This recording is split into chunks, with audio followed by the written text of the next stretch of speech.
Josué vint, les villes de refuge.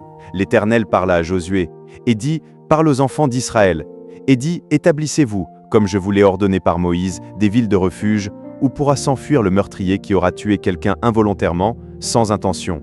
Elles vous serviront de refuge contre le vengeur du sang. Le meurtrier s'enfuira vers l'une de ces villes, s'arrêtera à l'entrée de la porte de la ville et exposera son cas aux anciens de cette ville. Ils le recueilleront auprès d'eux dans la ville et lui donneront une demeure, afin qu'il habite avec eux.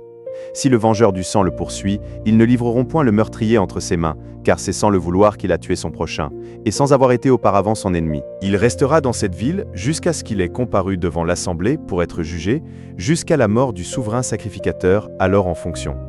À cette époque, le meurtrier s'en retournera et rentrera dans sa ville et dans sa maison, dans la ville d'où il s'était enfui. Ils consacrèrent Kédesh, en Galilée, dans la montagne de Nephtali, Sichem, dans la montagne d'Éphraïm, et Kirjat Arba, qui est Hébron, dans la montagne de Juda.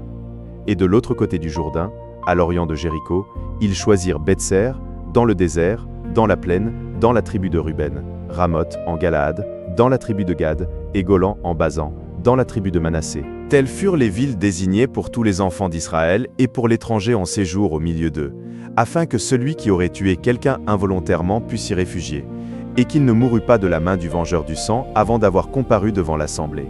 En résumé, des villes sont établies pour protéger ceux qui ont causé un homicide involontaire.